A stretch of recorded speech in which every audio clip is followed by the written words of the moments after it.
আসসালামু আলাইকুম। বিডি মেঘনা নিউজ 24 সংবাদে সবাইকে স্বাগত জানাচ্ছি। আমি সানজিদ আক্তার স্মৃতি। শুরুতেই জানিয়ে দিব সংবাদ শিরোনাম, এরপর বিস্তারিত। চর ভৈরবীতে দানের শীষের পথসভায় ভোটারদের মাঝে উৎসবের আমেজ তৈরি হয়েছে।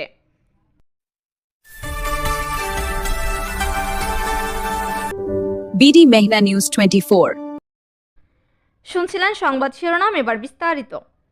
আসন্ন ত্রয়োদশ জাতীয় সংসদ নির্বাচনকে সামনে রেখে বাংলাদেশ জাতীয়তাবাদী দল বিএনপির মনোনীত ধানের শীষ প্রতীকের প্রার্থী শেখ ফরিদ আহমদ মানিকের আগমন উপলক্ষে চাঁদপুর সদর ও হাইমচর উপজেলার ৬ নং চর ভৈরবী ইউনিয়নের বিভিন্ন এলাকায় উৎসবমুখর পরিবেশ সৃষ্টি হয়েছে।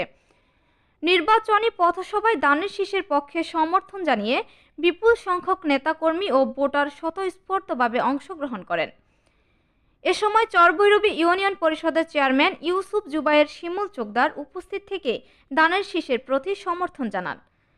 পথসভাকে কেন্দ্র করে চাঁদপুর সদর ৩ ও হাইমচর সহ ইউনিয়নের বিএনপি এবং সহযোগী অঙ্গ সংগঠনের বিভিন্ন পর্যায়ের নেতাকর্মী ও সাধারণ মানুষের ব্যাপক উপস্থিতি লক্ষ্য করা যায়। পাঠানগো মোড় থেকে শুরু হওয়া পথসভাটি ৮ নং ওয়ার্ডের ইউপি সদস্য মোহাম্মদ দাদন প্রধানিয়ার বাড়ি হয়ে ৭ নং ওয়ার্ডের খোরশেদ আলীর মোড়, শহর আলীর মোড়, ৯ নং ওয়ার্ড ও ৭ নং ওয়ার্ডের তালুকদার বাড়ি অতিক্রম করে। পরে ভোটারদের উদ্দেশ্যে বিভিন্ন প্রতিশ্রুতি তুলে ধরে। চরভৈরবী ইউনিয়ন বিএনপির সিনিয়র যুগ্ম সাধারণ সম্পাদক জিএম মহিউদ্দিনের বাড়িতে এসে পথসভাটির সমাপ্তি ঘটে।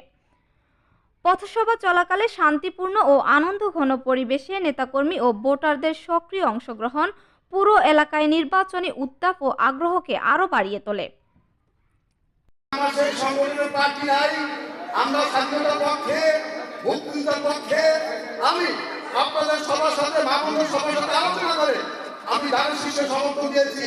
যেহেতু আমার নৌকা নাই, আমরা স্বাধীনতার পক্ষে বলবো আমরা শেখ ফরিদ আহমদ মানিক ভাইকে যদি আমরা নেতৃত্ব করতে পারি, আপনারা যে আশায় আমাকে নির্বাচিত করেছেন, আমি নিমন্ত্রণ খবরে আছি। শেখ ফরিদ আহমদ মানিক ভাই যদি ক্ষমতায় যায়, তাহলে মানিকের সাথে আলোচনা করে আপনাদের দুঃখের কথা বলে গরিব মানুষের যে জিনিসগুলো দরকার যদি মানিকের একই হয়, ইনশাআল্লাহ আমি এই এলাকাবাসী পক্ষ থেকে মানিকের উন্নত আহ্বান করবো। আমার নাম শেখ ফরিদ আহমেদ মানিক। আমি এই এলাকার চেয়ারম্যান শিমুল সাহেবকে ধন্যবাদ জানাচ্ছি যে উনি আমাদেরকে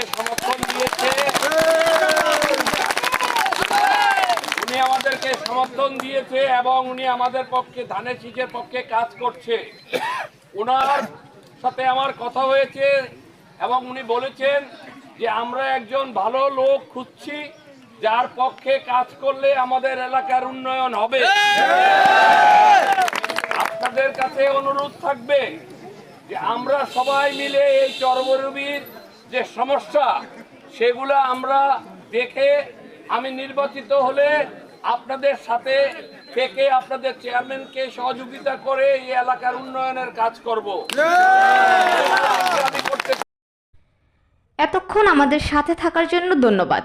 নতুন নতুন সকল ধরনের সংবাদ সবার আগে পেতে আমাদের BDMN24 পেজটি ফলো দিয়ে লাইক, কমেন্ট, শেয়ার করুন এবং বিডি মেঘনা নিউজ 24 ইউটিউব চ্যানেলটি সাবস্ক্রাইব করুন এবং ওয়েবসাইট ভিজিট করুন www.bdmeghnanews24.com।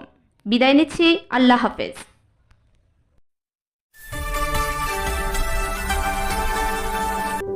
বিডি মেঘনা নিউজ 24।